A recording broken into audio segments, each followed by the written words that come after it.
আমাদের 1 লাখ টাকা দিছি সঞ্চয়ের, আর আমাদের 1 লাখ টাকা দেওয়ার পরে 10 লাখ টাকা দেওয়ার কথা ছিল। আসলে স্বপ্ন ফাউন্ডেশনের লোক আসছিল, আমরা ভাবছিলাম যে ওনাদের এই স্বপ্ন ফাউন্ডেশন দ্বারা আমাদের স্বপ্ন পূর্ণ হবে, কিন্তু আসলে তারা এরকম প্রতারক যে আমাদের স্বপ্ন তো পূরণ কথা না, আমাদের স্বপ্নই ভেঙে চলে গেছে। কেরানীগঞ্জে দেখা মিলেছে একটি অভিনব প্রতারক চক্রের। চক্রটির কয়েকজন সদস্য বিভিন্ন মার্কেট ও দোকানে গিয়ে টার্গেট করেন ঋণ নিতে ইচ্ছুক ব্যবসায়ী ও ব্যক্তিদের। পরবর্তীতে তাদের ঋণ দেওয়ার আশ্বাসে জামানত স্বরূপ অগ্রিম টাকা নিয়ে ঋণ প্রদানের তারিখে অফিস ছেড়ে পালায় চক্রটি। স্বপ্ন ফাউন্ডেশন নামে ওরা প্রতিনিধি ওনারা আমাদের কাছে আসছে। তো ওনারা বললো যে আমরা একটা এনজিও কোম্পানি, স্বপ্ন ফাউন্ডেশন আমাদের এনজিওর নাম। তো আমরা ভাইয়া লোন দিই, যারা ক্ষুদ্র ব্যবসায়ী আছে তাদেরকে আমরা লোন দিই। তো আপনারা যদি লোন নিতে ইচ্ছুক থাকেন তাহলে আমাদের কাছ থেকে নিতে পারেন। তো উনি আসলো, আসার পর ওনার প্রতিনিধি দল আসলো, সবাই আমাদেরকে জাস্টিফাই করলো, যাচাই বাছাই করলো। তারপর আমরা ওনাদের অফিসে গেলাম, কথাবার্তা বললাম, দেখে ভালোই মনে হলো যে না, ওনারা আসলে একটা এনজিও কোম্পানি। তারপর আমাদের সাথে একটা চুক্তির মাধ্যমে আমাদের কাছ থেকে টাকা নেয়। ওনারা লাখে 10% করে টাকা নেয়।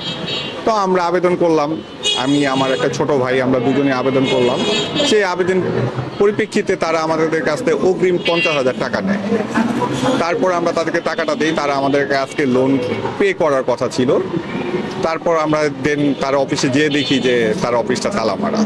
স্বপ্ন ফাউন্ডেশন নামক এনজিওর ভুয়া পরিচয় দানকারী প্রতারক চক্রের সদস্যরা কেরানীগঞ্জের কয়েকশো মানুষের কাছ থেকে কোটি টাকারও বেশি হাতে নিয়ে পালিয়ে গিয়েছে বলে জানা যায়। আমাদের 1 লাখ টাকা দিছি সঞ্চয়ের, আর আমাদের 1 লাখ টাকা দেওয়ার পরে 10 লাখ টাকা দেওয়ার কথা ছিল সঞ্চয় থেকে। স্বপ্ন ফাউন্ডেশন নাম, এখন দেওয়ার কথা ছিল বলে আমরা আজকে সকালে গেছি, যাওয়ার পর যাই দেখি অফিস টফিস সব বন্ধ, নাম্বার টাম্বার সব বন্ধ। আমার থেকে নিচে 22,500। আমার থেকে টাকা নিচে হলো সোমবার দিনকা সকালে 10টায়। আজকে টাকা দেওয়ার কথা ছিল আমার, আমার 5 লাখ টাকা দেওয়ার কথা। উনি আমার আজকে যাই অফিস তালা মারা। এখন সবাই হইচই করতেছে যে টাকা নেই, মানে অফিস নেই, সবাই পলে গেছে। খোঁজ নিয়ে জানা যায় কেরানীগঞ্জ মডেল থানাধীন আমিরাবাগ এলাকায় একটি বাসার 2 কক্ষের ঘর ভাড়া নিয়ে এই চক্রটি খুলে তাদের ব্যবস্থাপনা অফিস। ঋণ নিতে আগ্রহী ব্যবসায়ী ও ব্যক্তিদের আস্থা অর্জনে অফিসের ঠিকানায় গিয়ে টাকা লেনদেনে আগ্রহী করে তোলেন তারা। সকলের কাছ থেকে ঋণ দেওয়ার নামে অগ্রিম টাকা বুঝে নিয়ে প্রত্যেক ভুক্তভোগীকে একই তারিখে অফিসে আসতে বলে ঋণের টাকা বুঝে নিতে।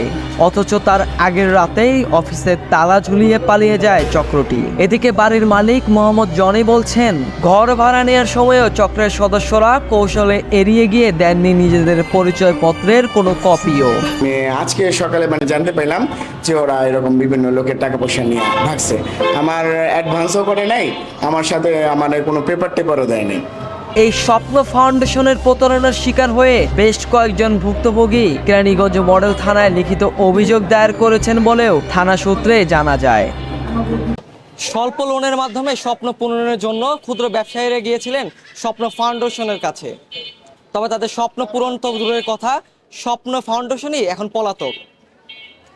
রিফাত হোসেন, কেরানীগঞ্জের আলো, ঢাকা।